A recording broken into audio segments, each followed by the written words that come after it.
نحمده ونصلي على رسوله الكريم.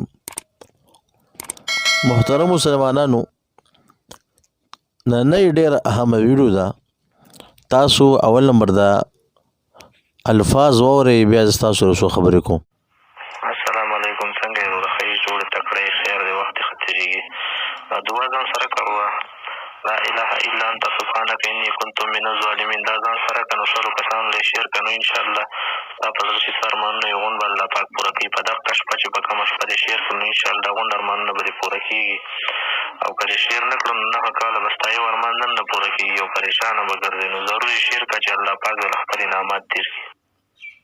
محترمو، تاسو د دې کس دا خبرې واورېدلې، دا وایي چې لا اله الا انت سبحانک انی کنت من الظالمین. دا چې کوم دی تاسو سل کسانو ته شیر کوي، نو په کومه شپه باندې چې تاسو شیر کو سل کسانو ته، نو ستا په زړه کې څومره ارمانونه دی الله پاک به پوره کړي. او که شیر دې نه کو نو د 9 کالو پورې به ستا هېڅ یو ارمان نه پوره کېږي. نو محترمو، دا ته یو ملګري چې کوم دی دا واورل وایي دا څنګه دی، نو په دې کې هېڅ حقیقت نشته دی.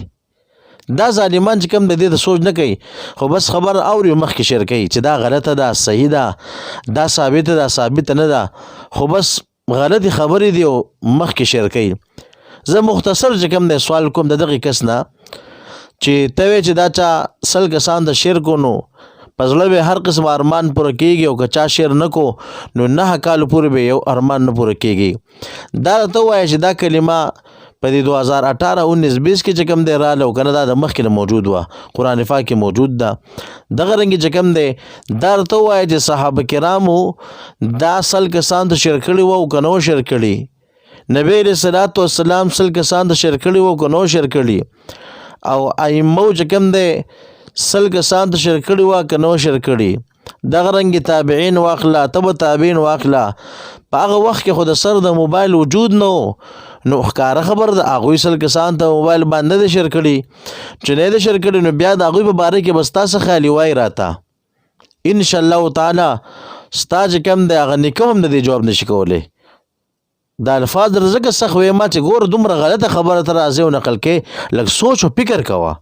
د ځان نه څیز مه جوړوئ چې کوم دی د ځان نه ګډې وډې جوړوئ او مخکې چې کوم دی شیر کوئ، ټول امت ګمراه کوئ تاسو.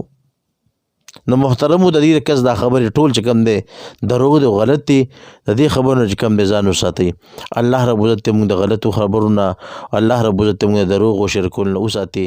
وما علینا الا البلاغ.